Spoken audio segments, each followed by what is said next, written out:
watching Win-Win Power News. The growth of electrical industry is directly linked to the government's plan for power sector. In addition, industrial development and realty business do affect on its growth. With the ever-increasing demand for electricity, the demand for electrical and electronic equipment is also rising. The cable industry comprises of more than 30% of the turnover of the entire electrical spectrum and provides the vital link between the source of energy and the consumer.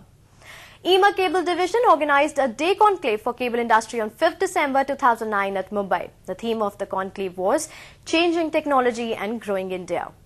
To address the issue of the cable industry, EMA Cable Division organized a day conclave for the cable industry on 5th December at Mumbai. The theme of the conclave was Changing Technology and Growing India. The conclave was aimed to provoke change of thoughts in the industry as also to ask the government to protect the industry from extinction. Government is helping to support overall indigenous product, even for equipments, and that is why 11 bulk tendering has come, where the specifications are as such by which it will support the Indian industry. And whoever is like many foreigners, like Japanese and other companies, but we request them and we wish that they will come over into India with joint venture with Indian companies, they will manufacture. Cable industry is the largest component of electrical equipment sector, contributing about 25% of the turnover of the sector. Cables, though sometimes neglected, are the most vital part of any electrical system. Cables are the link between various electrical equipments and the most imperative part of the T&D network. Usage of proper cables not only reduces losses and saves electricity, but also vastly enhances the safety of the installation. In the modern-day environment-friendly world that we all dream of, cables play a vital role in saving the environment for a cleaner and greener tomorrow. The cable industry has implemented huge expansion plans and is faced with idle capacities, shrinking margins and increased costs, both the commodities as well as interest costs. Widely fluctuating foreign exchange rates are adding to the woes of the industry. Cheap imports of cable from outside, especially Thailand, China, has also hit the Indian industry. Standardization or reduction in number of sizes having common specifications across the utilities across the country is one such area which needs dedicated work from the industry as well as from the users. The government needs to align the specifications of IS with the international standards. That is one important aspect, because some customers ask for international standards, some customers ask for IS specifications. If the two are aligned in some manner to international standards, this will help the industry in a manner that there is a unique specification and the overseas suppliers and the Indian bidders are at the same platform. To talk on various issues related to Indian power cable industry, we are now joined by Mr. Vijay Karya, Chairman Cable Division EMA. A very good evening, Mr. Karya, and welcome to Win-Win Power News. What were the important topics for discussion and what has been the conclusion of the conclave? I think all the topics that we chose, right from standardization or the need for standardization, where Mr. R.V. Shahi spoke so well, to the customer expectations, to the need of quality cables in the discoms, to the green energy that we are talking about, presented by Mr. Babu of Larsen and Toubro, as well as Vastu and electricity, were all relevant to the subject today. And I think the conclusion that we can draw from it, from the discussions I had post the conclave with some of the people who attended the conclave, was that they had never expected the conclave to move in such a different direction, and they had never expected that they would be subjected to so many different topics in one day's time. So I think we had a good change in the subject. With the ever-increasing demand for electricity, the demand for electrical and electronic equipment is also rising. The cable industry comprises of more than 30% of the turnover of the entire electrical spectrum and provides a vital link between the source of energy and the consumer.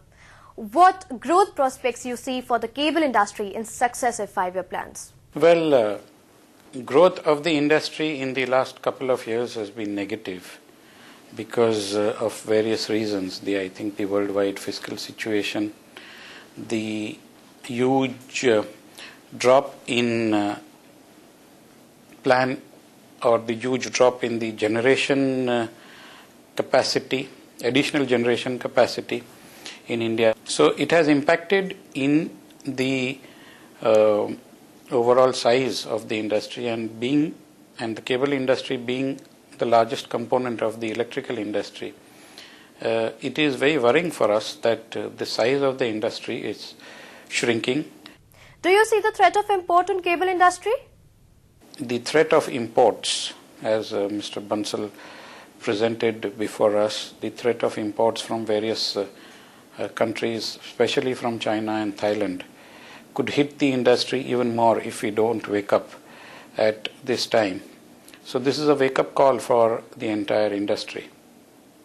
And yes, over a 5-year plan, we do see the industry growing, but we also see a lot of consolidation happening within the industry because the margins are very low, the technology is not changing, and people are fighting a price war. So ultimately, in a price war, nobody wins, and it's going out of the manufacturers' pockets. And we are faced with huge volatility in raw material prices.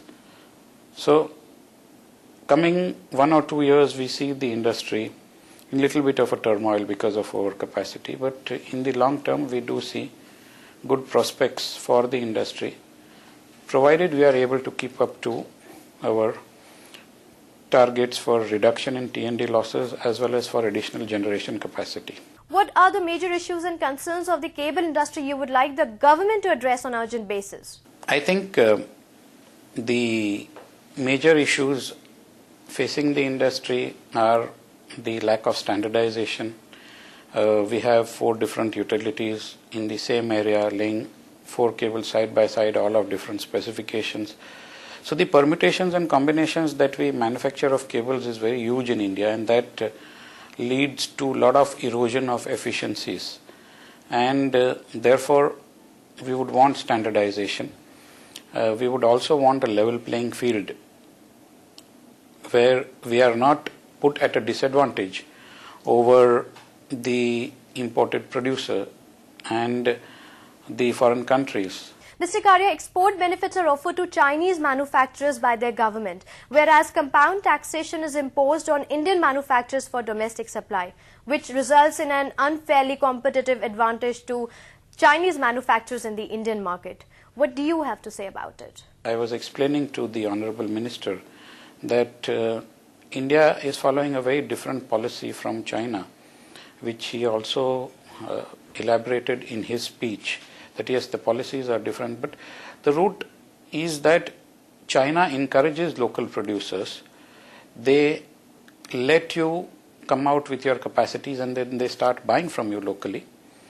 In India, we would rather prefer to buy imported products because we feel that that is a better bet rather than trying out the local products, even when the producers are tried and tested and reliable producers who are basically been in the industry for a number of decades now.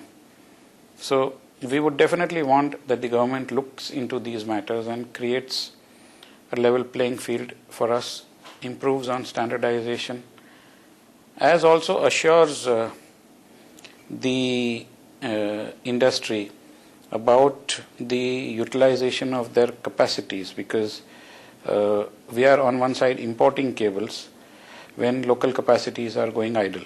Thank you, Mr. Karya, for joining us and sharing your views. Well, it's time now to take another short break. On the other side, we have with us Mr. Amit Mittal, Chairman A to Z Group. Keep watching Win-Win Power News.